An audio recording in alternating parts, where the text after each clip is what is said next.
Gracias, Angelina. Pues seguimos hablando sobre la organización y la gestión de los centros y servicios según la visión de los educadores y educadoras que participaron del estudio.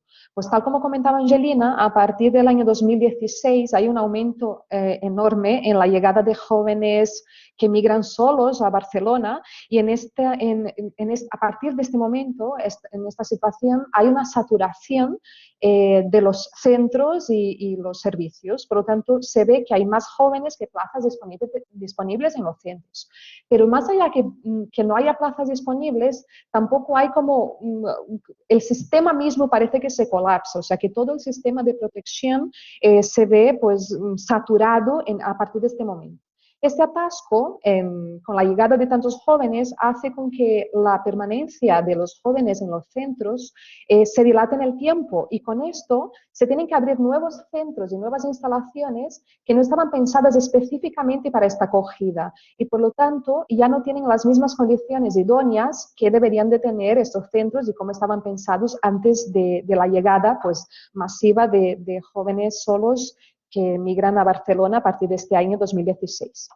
Pues de esta manera también vemos cómo los perfiles de los jóvenes que antes se podrían agrupar de mejor manera, ahora vemos cómo sus agrupaciones y la situación que se les puede ofrecer a estos jóvenes ya no es la misma a partir de este año 2016. Vemos que algunos profesionales dicen que aunque hay una falta de recursos, sí que dicen que está bien planificado el funcionamiento del sistema de acogida de los jóvenes y dicen que sí que el circuito de acogida es claro. Por lo tanto, si bien faltan recursos, por otro lado, parece ser que el sistema está bien establecido, por lo menos está claro cómo es esta acogida y ese circuito. Otra cosa es el problema que hay cuando estos jóvenes cumplen los 18 años, porque aquí hay menos recursos todavía y sobre todo pues la situación de que muchos de ellos acaban viviendo en la calle una vez tienen que salir de los centros cumplida la mayoría de edad. Como Angelina dijo, hay una intención de la de Gaia de que estos jóvenes puedan estar más tiempo en los centros, pero no siempre esto se cumple y hay algunos casos como estos que acaban siendo pues, personas que no tienen a dónde ir y acaban pues, viviendo en la calle a partir de la mayoría de edad. Sobre los protocolos de actuación, los educadores y las educadoras nos cuentan que todos los centros de acogida y todos los servicios tienen un plan educativo de centro, por lo tanto todos cuentan con un PEC. Algunos están más actualizados y otros están menos actualizados. Además del PEC, existe el proyecto educativo individual, que es el proyecto educativo individual, que se hace específicamente para cada joven y esto, según la tipología de centro, puede ser de un tipo o de otro. Vemos que en los pisos tutelados, el PEI, que es el proyecto educativo individual, se llama plan de trabajo individual, porque tienen unas características distintas. También tenemos que en los servicios de protección de emergencia, además del PEI, tienen otros protocolos de llegada. Por lo tanto, en cada tipología de centro tenemos protocolos de actuación distintos, aunque todos tengan alguno que es de manera pues, global un proyecto educativo de centro. Si hablamos de la burocracia y de la falta de tiempo, los educadores nos comentan pues que hay protocolos de actuación diversos, ¿no? Algunos centros tienen unas direcciones generales, algunas más específicas, más claras y otras más generales. Pero sí lo que comentan es que la burocracia y la lentitud de los trámites hace con que el trabajo con los jóvenes acabe siendo perjudicado porque el tiempo que dedican, invierten a estos trámites acaba pues siendo restado del trabajo que se podría hacer con intervenciones y de formación directa con los jóvenes. Si nos cuentan del trabajo en red, pues dicen que sí, que hay trabajo en red y que los jóvenes sí que están vinculados con el territorio de alguna manera, que existen maneras de cooperar entre pues, el territorio y la comunidad y pues, nos cuentan distintas situaciones donde sí se intenta este vínculo y esta integración de la comunidad hacia los jóvenes y de los jóvenes hacia la comunidad, sobre todo en los casos de situación de calle, esto es muy importante, ¿no? Que se vinculen y que tengan también esta relación con la comunidad. Sobre la gestión de grupos, pues comentan que los agrupamientos que se hacen dentro de los centros de los servicios puede ser distinto. En algunos centros los agrupan por momento de llegada, entonces están pues los grupos de los que acaban de llegar, los que están pues durante un tiempo y los que van a salir. Por otro lado, hay otros servicios y centros que optan por agrupar los jóvenes según la tipología, ¿no? Según las características que les pueda hacer vincularse más también los unos con los otros.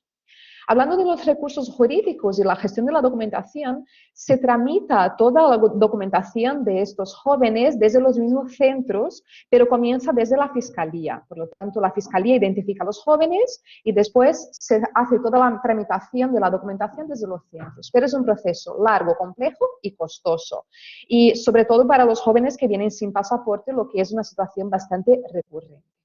En algunos casos, el centro también se coordina con lo que se llama el Consorcio de Serveis Socials de Barcelona, que da un soporte a esta tramitación de la documentación.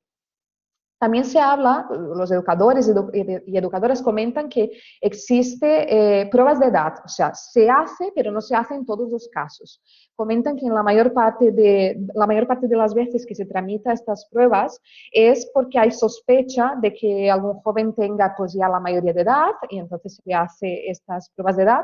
Y en segundo lugar también hablan sobre los perfiles, ¿no? Según el perfil de joven, pues es más habitual que se hagan estas pruebas de edad que en otros casos, lo que es un criterio pues, bastante subjetivo desde mi punto de vista. Perdonen el paréntesis un poco más personal.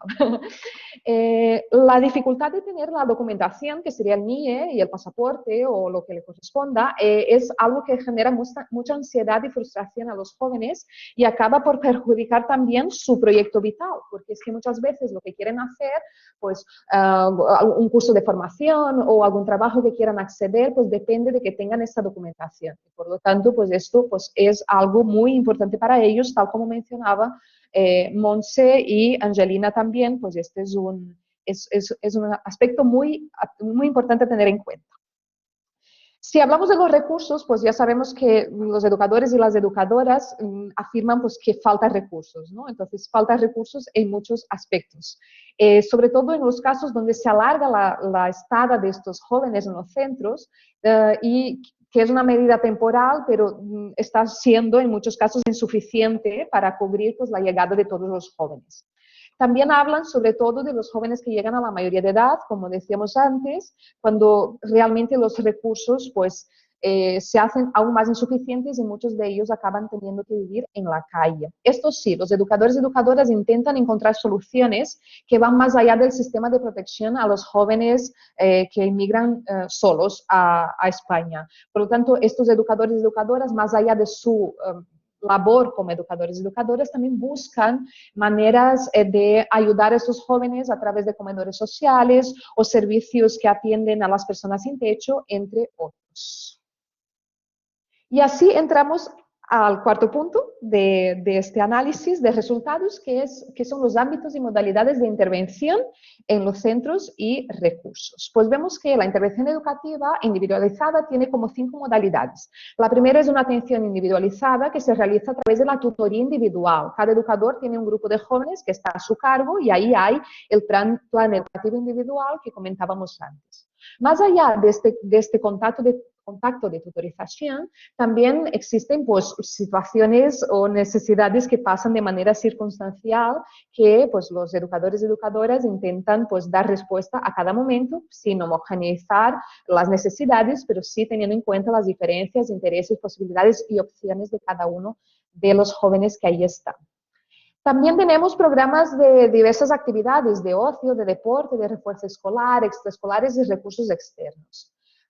Y también hay una intervención en claves de comunidad, o sea, trabajar en red con otros agentes y otros actores del territorio y, por fin, intervenciones directas, más improvisadas, informales, según la situación que pase en determinados momentos. Aquí vemos cómo la convivencia y la gestión de conflictos tiene, por un lado, pues, algunas cosas que la facilitan y otras pues, que podrían ser pues, aspectos que la dificultan. Se habla de que hay una necesidad de que se generen protocolos de actuación, de intervención socioeducativa en situaciones de conflicto. No las hay o las que hay no son suficientes. También se habla de otras dificultades que dificultan la gestión de conflictos con esos jóvenes, que es la ratio de educadores y educadoras por joven, que se considera es pues, incorrecta o debería de haber más educadores para trabajar con esos jóvenes, y también el consumo de tóxicos, que puede ser un factor que afecta directamente en la incidencia de conflictos. En las situaciones de conflicto se identifican como dos momentos. En primer lugar, pues la gestión emocional y contención física, y en este caso el traductor es una figura clave para poder intervenir con el uso de la lengua materna de los jóvenes y poder así generar una comunicación más fluida en este momento, pero también hay un trabajo de intervención socioeducativa posteriori, donde se trabaja pues, una reflexión a raíz de ese conflicto y para que puedan a partir de ahí pues, aprender y en el futuro pues, poder evitarlos. Aquí vemos las técnicas y las actuaciones que se hacen en este tipo de situación de conflicto. Los educadores y las educadoras nos comentan que hay consecuencias si no cumplen las normas y por lo tanto hay un refuerzo negativo. También hay herramientas y recursos visuales como semáforos o puntos rojos que hacen con que sean conscientes de que aquello que han hecho no está bien. También hablan de técnicas como caminar para calmar la situación y en el caso de los pisos tutelados también hay la situación de firmar documentos de compromiso, porque en los pisos pues ya sabemos que el nivel de autonomía de los jóvenes es superior y por lo tanto pues trabajar con documentos y firma de documentos de compromiso pues es una estrategia que los educadores y educadoras nos comentan que funciona bastante bien. Por otro lado, como recurso se habla del vínculo entre los jóvenes y los educadores y educadoras. Este vínculo permite que esta resolución de conflictos sea más efectiva. También compartir elementos comunes como la religión, la cultura, la edad, o sea, que la resolución de conflictos, cuando comparten pues, algunas características y algunos elementos, pues hace con que esta resolución llegue a ser pues, más eficaz a posteriori. La ayuda incondicional que tienen de los educadores es otro de los aspectos que dicen que los educadores afirman que beneficia o que facilita la resolución de conflictos. Y por fin, hacer partícipes a los jóvenes de la gestión de su documentación, o sea, que haya un vínculo creado entre los educadores y los jóvenes que saben que van a acabar obteniendo su documentación en este mismo centro, hace con que esta gestión de conflictos pueda pues, ser también vista desde esta perspectiva y a partir de ahí que se pueda resolver mejor los conflictos que existen.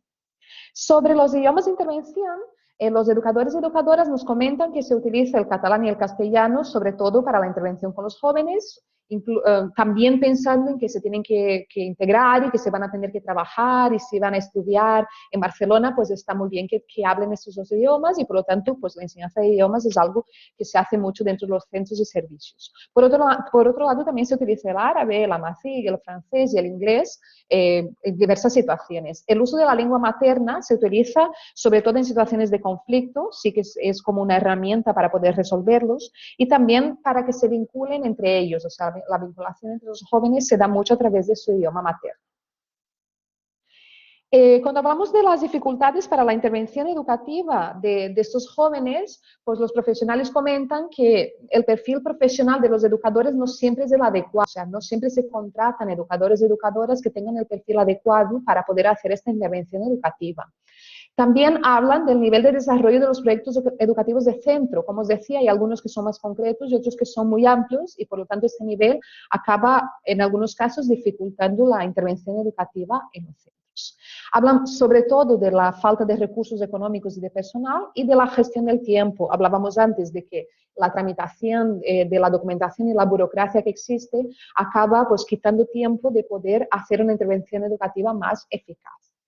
Algunos educadores también comentan que realizan acciones e intervenciones fuera de su encargo como educadores y educadoras, hablando otra vez de esta buena voluntad, de este perfil que si bien no se considera del todo valorado o debería de estar mejor valorado, por otro lado también ponen de su parte para poder pues, hacer un buen trabajo con estos jóvenes. Cuando hablamos de los ámbitos de intervención, perdón, de la relación con las familias, dicen que los centros y los recursos intentan promover la relación y los vínculos con las familias, pero que para eso es necesario disponer de recursos y dispositivos para que se puedan comunicar, teléfono, conexión a wifi, entre otras cosas. Que el contacto con la familia es muy importante, que ayuda mucho en la gestión emocional de estos jóvenes y también para que se pueda imponer límites pues, en algunas situaciones. Hablan de que existen horarios estipulados en los centros para que puedan llamar a sus familias y para que se puedan conectar o para que puedan acceder a un locutorio. Y por fin comentan los educadores y educadoras que existen más o menos alrededor de 4 tipos de formación que se suele impartir con estos jóvenes pensando en su futuro. Entonces existe formación formal y reglada, que son los jóvenes que están aquí en Barcelona y que acceden al instituto, a la ESO, a formación profesional. También existen formaciones más específicas como cursos de idiomas o formación en informática. También imparten talleres de oficio y cursos prelaborales que les puedan pues, ayudar a que después puedan integrarse al mundo laboral. En los ámbitos de intervención educativa vemos que existen pues, más o menos unos 6 ámbitos, aquí hablo de 3 en la siguiente diapositiva de los últimos 3. Hablan que existe una intervención educativa en cuanto al consumo de tóxicos, sobre todo para orientar en la conversación, en la responsabilidad. También existen protocolos y actuaciones que en determinados centros que optan por prohibir o punir en el caso de que haya este consumo de tóxicos. Y por fin hay la situación donde se tiene que derivar a recursos externos para que tengan la ayuda necesaria para poder desintoxicarse. Por lo tanto, hay como tres tipologías de intervención educativa relacionadas con el consumo de tóxico. La prohibición y punición está bastante relacionada con los centros y la orientación, conversación y responsabilidad está más relacionada con los pisos compartidos. Por lo tanto, ahí hay una diferencia en la manera como actúan delante de esta situación. Sobre el género, también se habla de que hay como 3 maneras de actuar. Hay centros y recursos que lo trabajan de manera directa, con debates y reflexiones. Hay otros que lo trabajan de manera indirecta, no necesariamente hablando del tema, pero sí, por ejemplo, con la paridad en el equipo que trabaja en este centro, que puedan tener referentes femeninos y masculinos. Y hay otros centros, otros educadores que afirman que no se aborda esta cuestión desde el nivel de la intervención educativa. Cuando hablamos de sexualidad, otra vez tenemos como 3 perspectivas. Desde la perspectiva sanitaria, hay centros que abordan pues, toda la cuestión de las enfermedades sexualmente transmisibles. Otros centros que ya parten más de la visión del respeto hacia la sexualidad y el respeto hacia los otros géneros que no el suyo, porque muchas veces esa es una cuestión tabú para algunos de estos jóvenes. Y hay centros que deciden no abordar esta cuestión. También trabajan la interculturalidad a través de recursos externos, salidas, pues visitas, conocer la cultura, pero también valorando su cultura propia, o sea, valorando la cultura autóctona, pero también valorando la cultura de origen y a través del conocimiento cultural, haciendo paseos, yendo al teatro, yendo a museos y participando pues, de eventos de su barrio, las fiestas mayores, etcétera. Si hablamos de religión, sobre todo es bastante unánime que los distintos educadores y educadoras hablan de que hay un respeto a las creencias y a las prácticas religiosas, sí que explican que hay una adaptación de horarios y de espacios, incluso de alimentación, que vemos en el siguiente ámbito, sobre todo pues, en el tiempo de Ramadán, pues, hay una adaptación bastante importante en los centros y en los recursos. También adaptan espacios para que tengan su espacio de oración y que puedan practicar su religión. Y, bueno, la alimentación que sea acorde con sus costumbres y con sus valores. También se hacen actividades deportivas, sobre todo pues, los que, bueno, nos comentaban algunos educadores que hacen paseos a la playa y que juegan en la playa, que hacen deporte, fútbol y vóley, y también salidas de ocio, ¿no? Porque pues, los jóvenes también tienen que divertirse e integrarse pues, al entorno y al contexto donde están. Y con esto termino mi parte y doy paso a Omaira, que nos explicará las siguientes 2 dimensiones.